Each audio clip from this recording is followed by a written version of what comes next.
Faktor yang mempengaruhi masalah digital diantaranya adalah faktor psikologis, humanis, antropologis, teknologi yang akan mengajari media baru dengan kapasitas besar interaktif dan media. Nah, itu adalah dari interaksi antara produsen dan perantara pasar serta konsumen. Nah, sedangkan digital marketer ini adalah memiliki setiap digital atau sama digital marketing itu memiliki pendidikan dari pengenalan tergantung pada strategi yang mereka tawarkan dalam pemasarannya. Ya, seorang digital marketer nanti bisa membuat campaign yang lebih besar melalui media yang nanti atau berbayar yang karena kalau dia sebagai konten marketer atau membuat konten atau konten kreator, biasanya dia bisa membuat misalnya postingan blog yang fungsinya adalah untuk mengajar. Nah, itu mengajar dia akan ada substansi apa yang ingin dia jual atau apa yang ingin dia pasti ada produk yang berupa usaha. Nah, di dalam kita digital marketing kita selalu diajarkan konsep pemasaran digital, istilahnya itu AIDA. AIDA itu adalah awareness, interest, desire, and action. Nah, awareness itu apa? Sadar. Dan dalam ranah digital, pemasaran itu membangun kesadaran konsumen dengan memasukkan terlebih dahulu di media. Sadar bahwa ada mereknya ini. Ya, orang tahu. Ya, ketika ditanyakan minimal dia tahu. Contohnya kayak Indosat, provider penyedia misalnya layanan telekomunikasi. Nah, itu namanya awareness. Jadi dia sudah sadar dengan merek tadi. Kemudian yang kedua adalah interest atau ketertarikan. Ketertarikan yang muncul setelah ada awareness. Sehingga di konsumen ini akan muncul kemudian lanjutannya adalah interest atau ketertarikan.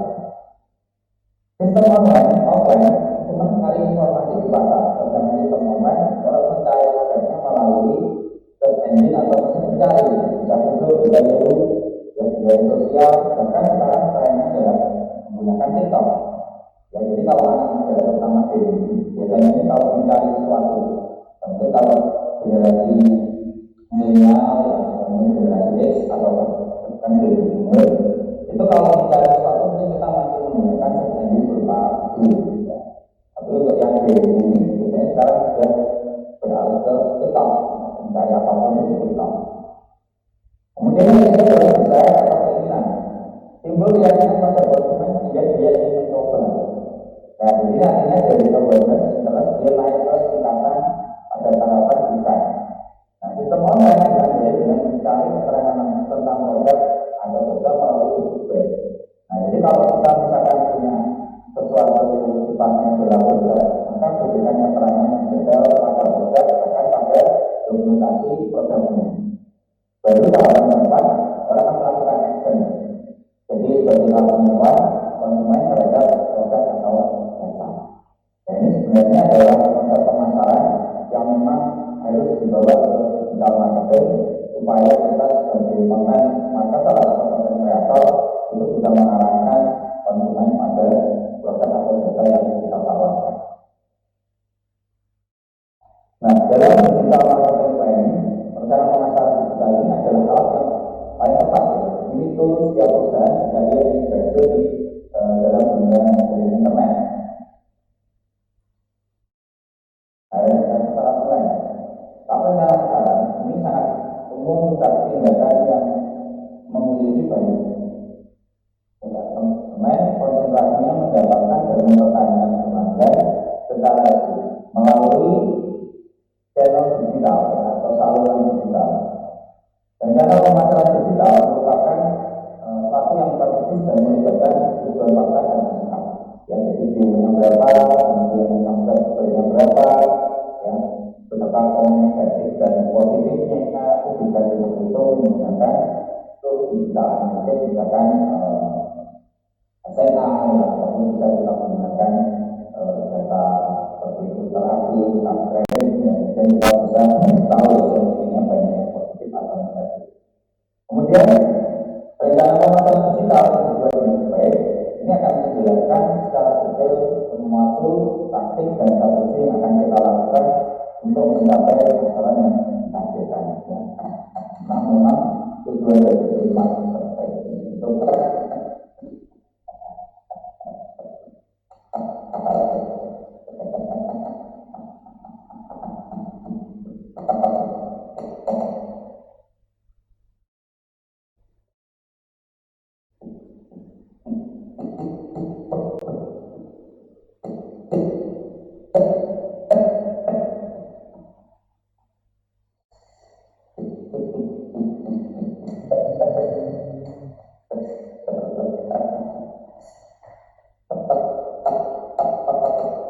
gak kompetitor kita. Nah, harus menentukan usaha diri sendiri dari semua yang ditawarkan, bagaimana kita bisa menunjukkan manfaat yang kita berikan kepada customer dibanding kompetitor kita. Nah, tidak harus menyampaikan apa yang ditawarkan dengan sempurna ya, tapi cukup kita memiliki diferensiasi ya, pada pelayanan yang kita berikan yang itu berbeda dengan kompetitor. Kemudian yang kedua adalah menemukan audiens target ya. Jadi harus mengembangkan profil klien potensial yang selanjutnya dari rencana pemasaran online. Kemudian digambarkan menurut data dari demografika, kemudian sampai pada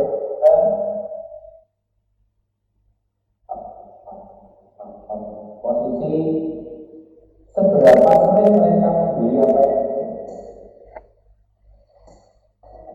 ini terkait dengan audiens.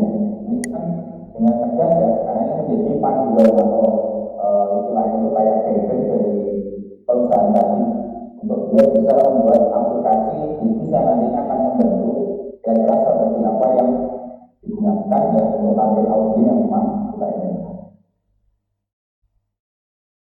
Kemudian yang ketiga adalah analisis tujuan Anda. Jadi apa yang bisa ini dicapai dari pemasaran online? Ini kita membuat daftarnya, ya. Kemudian kita bisa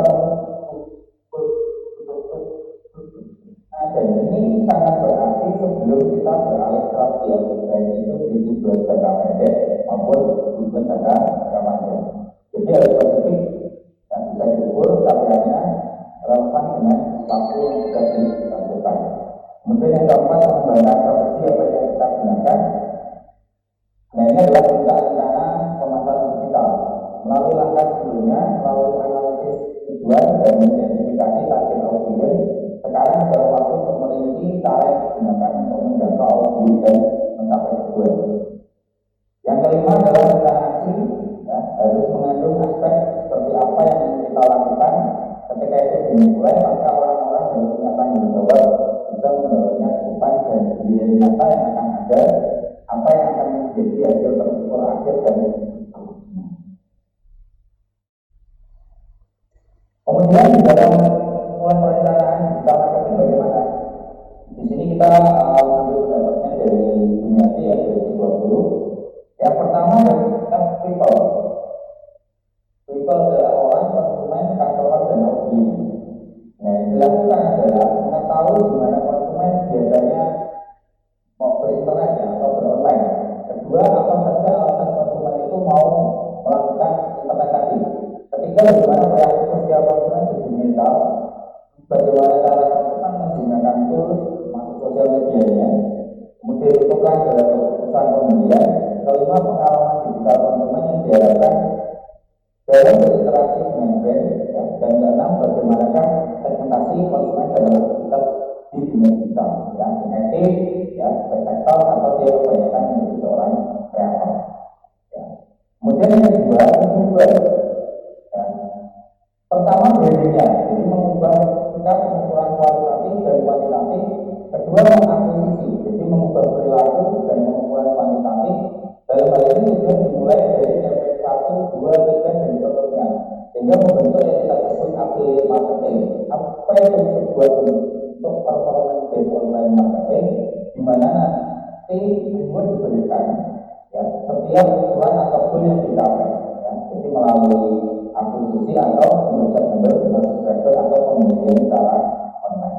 Ini sudah banyak yang dilakukan konten-konten kreator. Memang modelnya sekarang adalah kalau misalnya kita ingin mendapatkan karya mereka, maka ada istilah juga digital download dan sebagainya. Supaya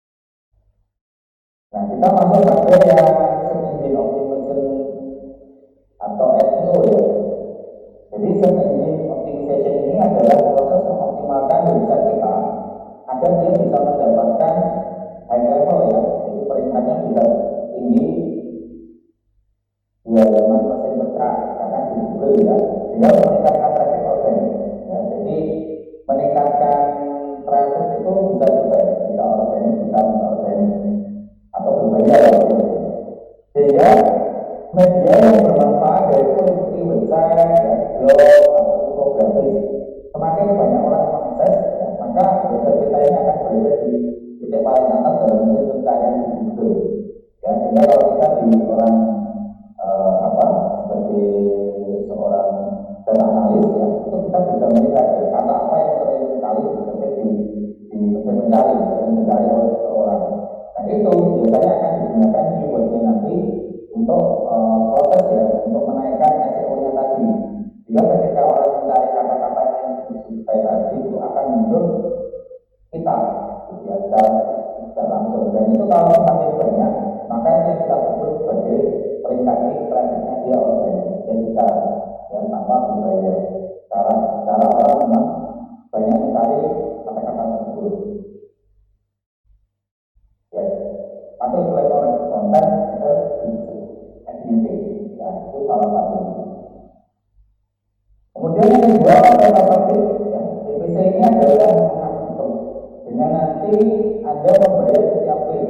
Jadi pay-per-click ini digunakan hanya oleh AdWords untuk memungkinkan Anda membayar dan mendapatkan keuntungan pada mesin pencarian Google dengan harga per klik. Nah, media lain yang bisa digunakan untuk menjalankan pay-per-click ini adalah Ads, Twitter atau X, dan pesan sponsor melalui LinkedIn. Ya. Kemudian yang ketiga adalah konten marketing. Ini menunjukkan pembuatan promosi aset konten website buat traffic pada pelanggan. Nah, media yang digunakan untuk cara ini ya dalam konten marketing ini biasanya adalah postingan blog, ebook, dan artikel dan infografis brosur online. Ya, jadi cara sebenarnya dapat YouTube untuk engagement ya, itu salah satu.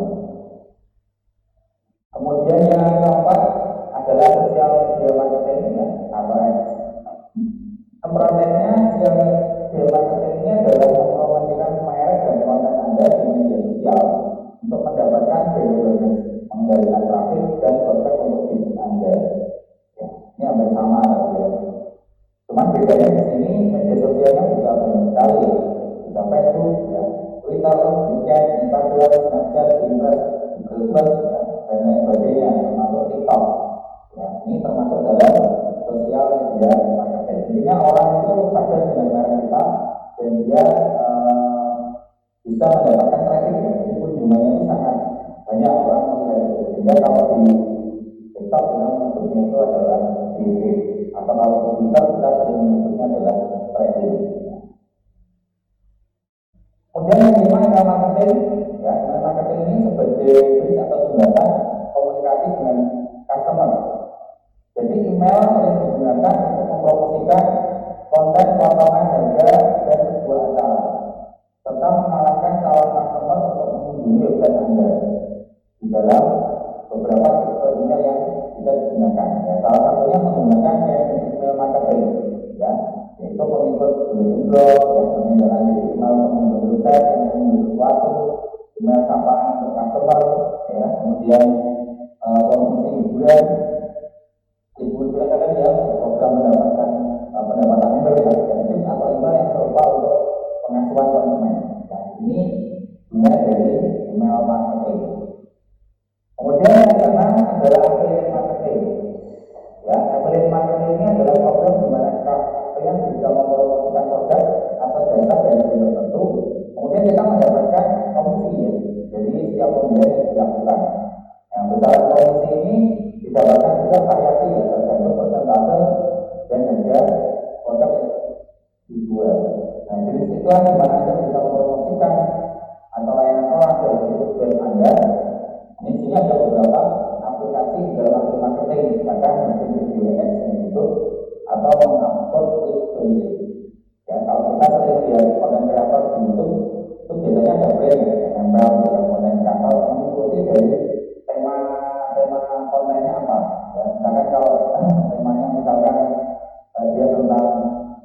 Open misalkan ya, tentang makanan, jadi nanti itu ada ya, produk-produk makanan yang nanti akan diafiliat.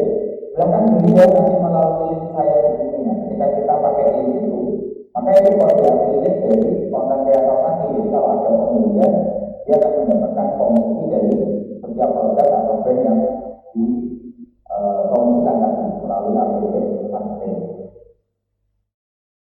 Dan yang kedua adalah influencer marketing. Ya. Influencer ini strategi pemasaran yang juga cukup efektif ya, meningkatkan konsumen kepercayaan dirinya melalui review dari produk. Apakah mereka sudah punya brand atau belum? Yang biasanya influencer ini membantu penasihat kalau dia ini tepat. Nanti sudah saya jelaskan ya. Misalkan kalau dia sebagai konten di bidang beauty ya, atau mungkin di bidang kecantikan, maka nanti dia bisa mempromosikan skincare ya, yang mungkin bagus ya. Dan itu biasanya adalah orang-orang yang punya follower yang cukup banyak. Ya. Artinya follower itu kalau di marketing itu kadang kita sering menyebutnya juga orang-orang yang punya kemampuan itu kita sebut sebagai KOL ya. KOL itu adalah key opinion leader. Orang-orang yang opinion itu dianggap bisa mempengaruhi follower atau orang-orang yang memang menjadi pengikutnya. Sehingga dengan adanya influencer marketing ini, produk atau brand itu dia akan bisa langsung pada targeting pasarannya. Oh ternyata dia menyuka produk misalkan makanan sehat.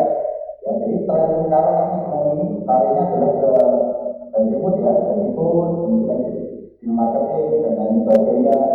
Sehingga produk-produk yang dianggap ramah lingkungan dan sehat itu akan lebih boom ya, apalagi dibantu dengan adanya influencer marketing. Nah, kemudian yang terakhir itu adalah revolusi dalam strategi pemasaran ya. Revolusi strategi pemasaran menuju metode modern strategi pemasaran ini terus berevolusi dari yang tradisional sampai ke modern metal. Masalah tradisional itu merupakan bentuk pemasaran yang konvensional ya. Di era internet itu menguasai atau merajalela. Nah, jadi masalah yang paling dikenal banyak publik yang sebagian besar atau di populer seluruh dunia itu adalah memakai dan menikmati metode ini. Ya, itu kaitannya dengan jumlah populasi kita yang memang sebagian besar, ya, terutama di daerah-daerah masjid itu sudah banyak usia produktif yang mungkin semakin menurun. Jadi mereka masih mengenal yang model-model konven. Nah, berikut saya berikan gambaran strategi pemasaran dari yang tradisional masuk ke modern.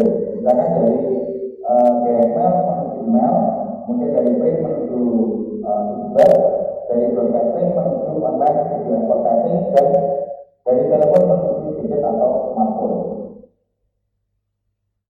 Kita belajar dulu ya, pemasaran telepon atau GML ini pemasaran dengan menggunakan media kartu pos. Ya, kalau dulu di Indonesia kita mengirim surat itu harus menggunakan kartu pos ya. Atau kita bisa mengirim menggunakan ini ya, kartu pos itu pakai perangko ya. Perangko ini biasanya kayak biayanya itu dua perangko tadi ya. Semakin mahal maka biayanya semakin cepat. Nah kemudian pemasaran dari ini terkesan mahal karena kan ada desain yang harus dikeluarkan, biaya cetak, juga biaya pengiriman yang berupa perangko tadi ya. Nah sekarang banyak perusahaan itu sudah menggunakan surat untuk komunikasi sesama bisnis atau juga customer. Nah cara itu terkesan lebih sederhana cepat dan tidak membutuhkan kertas lagi. Ya, jadi paperless. Ini berarti sangat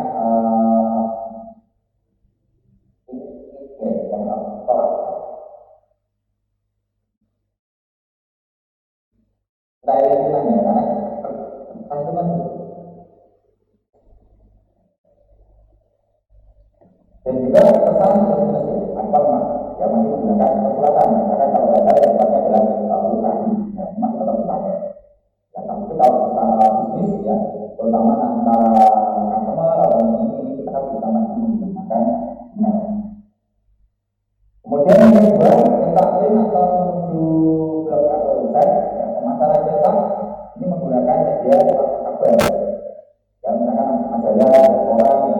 Bahkan sekarang akhir-akhir sudah bergeser ke web.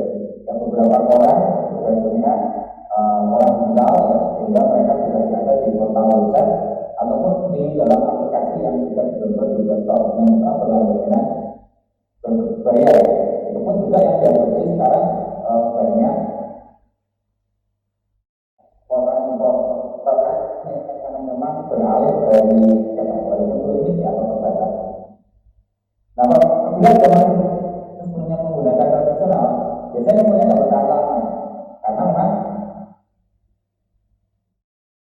kita dalam dunia bisnis itu yang kita inginkan adalah perilaku konsumennya. Jadi konsumen apa yang harus kita penuhi.